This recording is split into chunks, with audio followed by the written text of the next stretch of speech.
Olá pessoas, quem fala aqui é Belmiro, bem-vindos e bem-vindas ao nosso podcast. Esse podcast da Estúdio Sala de Aula, gravado com o aplicativo Anchor, Anchor.fm. Então recomendo, se vocês quiserem acompanhar melhor nos podcasts, também produzir o seu próprio podcast, grave com o Anchor, em que você não tem que pagar nada e também não tem limite de armazenamento. Então, sem mais delongas, vamos então para o nosso episódio.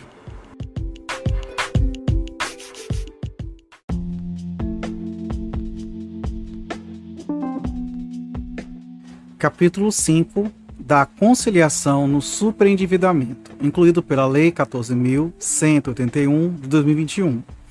Artigo 104-A.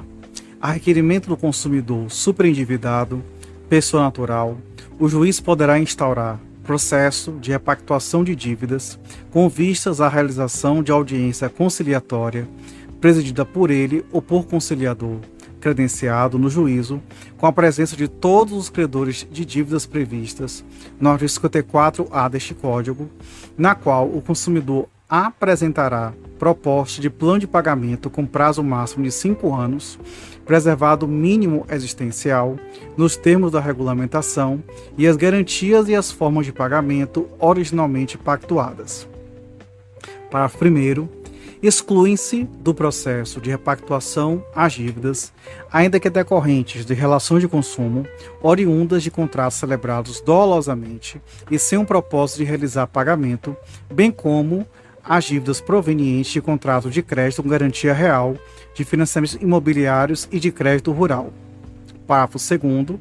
O não comparecimento injustificado ao credor ou de seu procurador com poderes especiais e plenos para transigir a audiência de conciliação de que trata o caput deste artigo acarretará a suspensão da exigibilidade do débito e a interrupção dos encargos da mora, bem como a sujeição compulsória ao plano de pagamento da dívida, se o montante devido ao credor ausente for certo e conhecido pelo consumidor, devendo o pagamento a esse credor ser estipulado para ocorrer apenas após o pagamento aos credores presentes à audiência conciliatória. Parágrafo 3º. No caso de conciliação com qualquer credor, a sentença judicial que homologar o acordo descreverá o plano de pagamento da dívida e terá eficácia de título executivo e de força de coisa julgada. Parágrafo 4º. Constarão do plano de pagamento, referido no parágrafo 3º deste artigo, inciso 1, medida de dilação dos prazos de pagamento e de redução dos encargos de dívida ou da remuneração do fornecedor, entre outros destinados a facilitar o pagamento da dívida. Inciso 2, referência à suspensão ou à extinção das ações judiciais em curso. Inciso 3, data a partir da qual será providenciada a exclusão do consumidor de banco de dados e de cadastro de inadimplentes. Inciso 4, condicionamento de seus efeitos à abstenção pelo consumidor de condutas que importem no agravamento de sua situação de superendividamento. Parágrafo 5º. O pedido do consumidor a que se refere o caput deste artigo não importará em declaração de insolvência civil e poderá ser repetido somente após decorrido o prazo de 2 anos, contado da liquidação das obrigações previstas no plano de pagamento homologado, sem prejuízo de eventual repactuação.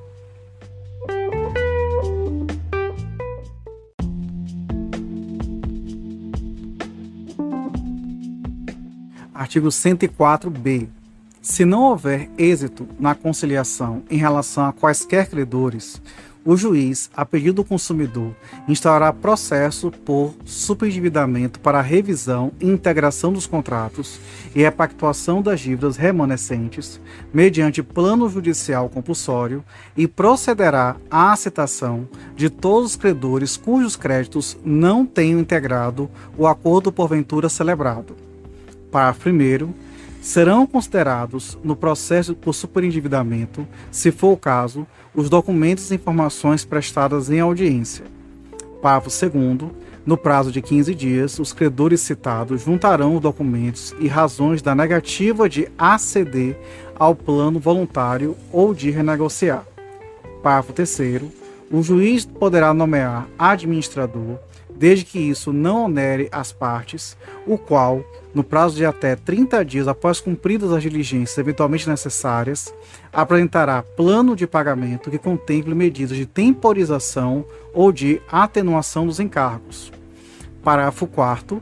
O plano judicial compulsório assegurará aos credores, no mínimo, o valor do principal devido, corrigido monetariamente por índices oficiais de preço, e preverá a liquidação total da dívida após a quitação do plano de pagamento consensual previsto no artigo 104-A deste Código, em no máximo 5 anos, sendo que a primeira parcela será devida no prazo máximo de 180 dias, contado de sua homologação judicial, e o restante do saldo será devido em parcelas mensais iguais e sucessivas.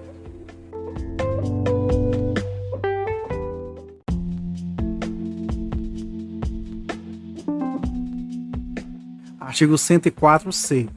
Compete concorrentemente e facultativamente aos órgãos públicos integrantes do Sistema Nacional de Defesa do Consumidor a fase conciliatória e preventiva do processo de repactuação de dívidas, nos moldes do artigo 104-A deste Código, no que couber, com a possibilidade de o processo ser regulado por convênios específicos celebrados entre os referidos órgãos e as instituições credoras ou suas associações.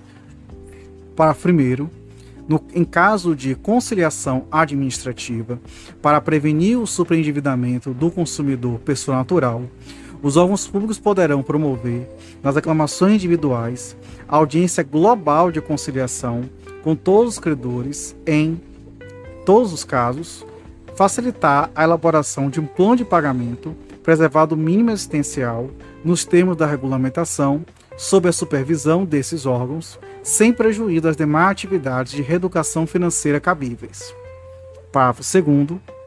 O acordo firmado perante os órgãos públicos de defesa do consumidor, em caso de superendividamento do consumidor, pessoa natural, incluirá a data a partir da qual será providenciada a exclusão do consumidor de bancos de dados de cadastro de inadimplentes, bem como condicionamentos e seus efeitos à abstenção pelo consumidor de condutas que importem no agravamento de sua situação de superendividamento, especialmente a de contrair novas dívidas.